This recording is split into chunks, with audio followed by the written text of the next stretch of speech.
canned pumpkin is the star of tonight's dinner. Hi, I'm Amy. Welcome if you're new, and welcome back if you've been here before.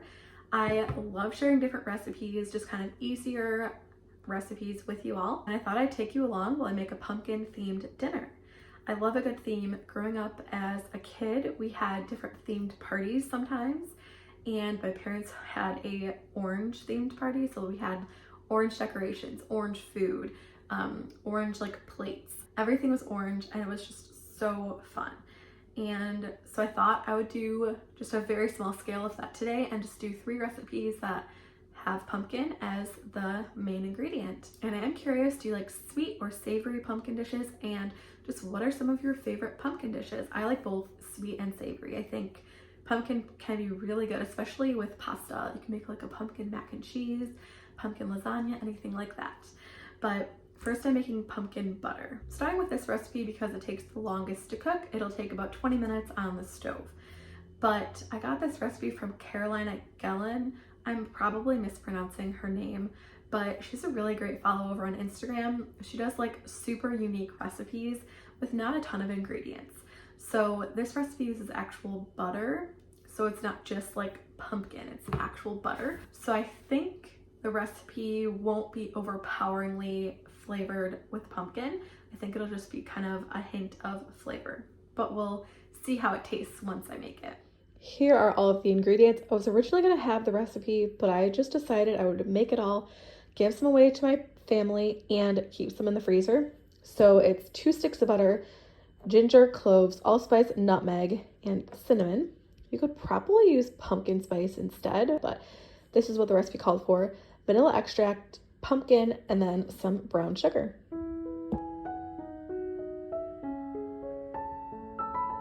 So now I'm gonna go ahead and take the pumpkin, all of the spices, and the vanilla, and we're just gonna cook that on a pan here. I'm gonna add in that vanilla and all of those spices. And it does stay to stir pretty consistently. You don't want it to burn on the bottom of the pan. And let it cook for about 15 to 18 minutes. That's according to the recipe. Basically, we want all of the liquid to come out of it, so it should be like a really thick paste. And it should stop simmering and stop steaming, so there's basically no water left in it. Then I'm gonna take this off the heat and add the rest of the ingredients. You can see it's steaming, and so we're definitely not there yet, but you can also see how much thicker it's gotten. It's gotten way thicker. We're only about halfway through the time, so I'm just gonna keep stirring, but here's how it looks so far. It has been 15 minutes, so there's still a little bit of steam coming off of it, but I'm just gonna call it done. Look how little is left now from that entire can of pumpkin puree. That's pretty cool. And it's super, super thick. Like it doesn't, you know, look at that spoon. It's just very thick. Now I'm just going to place it in a bowl and we're gonna let that cool.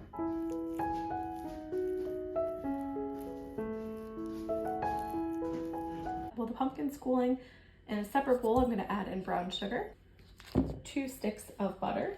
These have just been sitting out during the time that I've been cooking the pumpkin, and I would say they're pretty room temperature. And I'm gonna use my hand mixer, and I'm just gonna mix the butter and sugar together until it's combined. That's pretty well combined. I don't think the butter was quite as room temperature as I thought, but I'm gonna go ahead and add in that pumpkin, and I'm just gonna mix it all together, and that's everything for this pumpkin butter. I think I'm also gonna have to make some apple butter. My husband loves apple butter. I'm gonna go ahead and taste the tiniest bit just with a baby spoon I have lying around the house. Yum.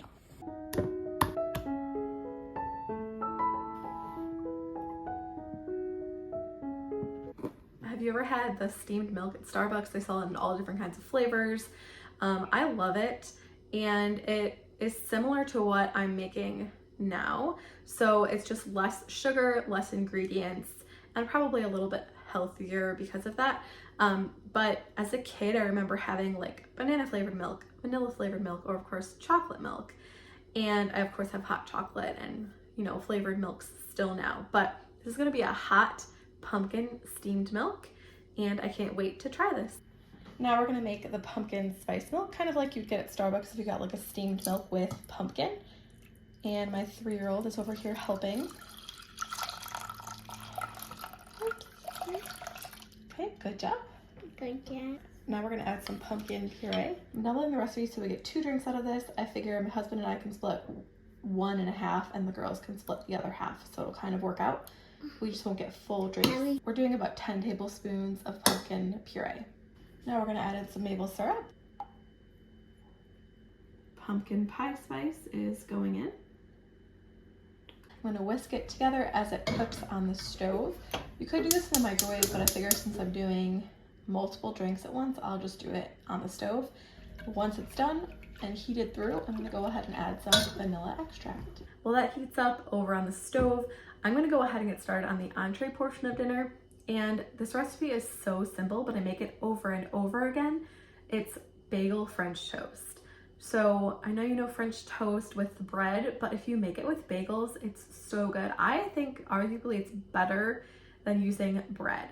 The bagel just kind of really soaks up that egg and milk mixture, and it kind of makes it like custardy. It's just really, really, really good. So anyways, I'm basically just adding eggs, milk, vanilla, cinnamon, a tiny bit of salt, and then we're gonna cook up these French toast bagels. My 3-year-old's still helping in the kitchen, and I just love cooking together with her. I think it's just a really nice time. It's a fun thing for us to do together. My 1-year-old also likes to help, but she mostly just likes to eat everything.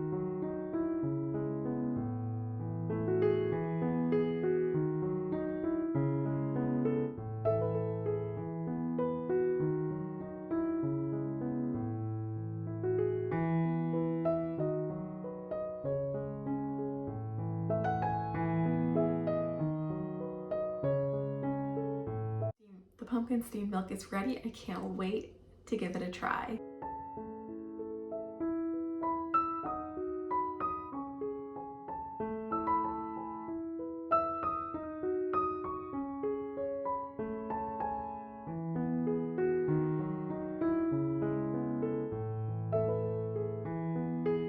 I just wanted to add this little clip because I think it's even better when the whipped cream melts on top like this.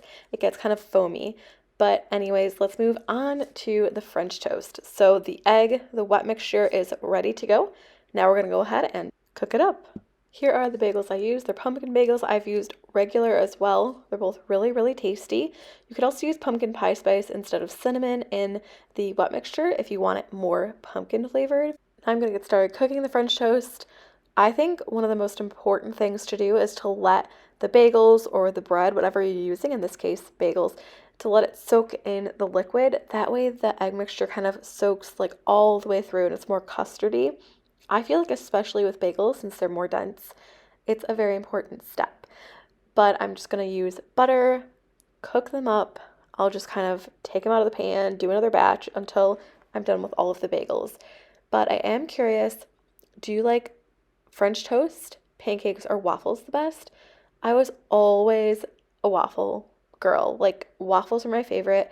I made pancakes way more because I thought they were easier, but let me know in the comments. I'm curious to know. Now I'm definitely a French toast lover. I've like completely switched over. I love French toast. I find it to be so easy, so just delicious, and our family loves it. So this pumpkin butter, I did store it in the fridge, so it was a little bit hard, but it's super, super soft if you just let it sit out for, 10 or 15 minutes. But here I am just spreading it on there. So, so good. Honestly, I have so much of this that I don't know exactly what to do with it. I would definitely have the recipe unless you're having like a big party. Also, I figured while I'm cooking this up, I had extra of the wet mixture. So I figured why not just cook that up? Maybe it'll be like a crepe. Honestly, it was kind of like an eggy, sweet crepe. It was super, super tasty. Not super pretty to look at, but really, really delicious. This recipe does make a lot of pumpkin butter, so you might want to consider like having or even quartering a recipe if you don't have a lot of uses for pumpkin butter. I did make the whole recipe, but I am going to give some to my family. I'm not exactly sure like how I'm going to use it, but I'm going to use it on toast, on this French toast. It'd be really good on pancakes, really on anything that you want kind of like a sweeter pumpkin flavored butter. But the pumpkin isn't overpowering. It's a good pumpkin flavor, a light pumpkin flavor. I hope you enjoyed spending some time with me in the kitchen. I really loved filming these recipes for you, and we all loved them. I'm gonna make the pumpkin steamed milk again in the next few days. I thought it was just a great treat. Perfect when it's a little bit cooler outside and you just want something warm. And we all loved the bagel French toast with the pumpkin spiced butter. My 1-year-old, 3-year-old had seconds, but we all really enjoyed it. And if you like it, go ahead and subscribe for more. I do post every single week. Don't forget to leave in the comments your favorite pumpkin recipes. I love trying new recipes, and I'm sure everyone else will like to see what you like to make with pumpkin now that it's a great time to cook with pumpkin. I'll see you next time. Bye.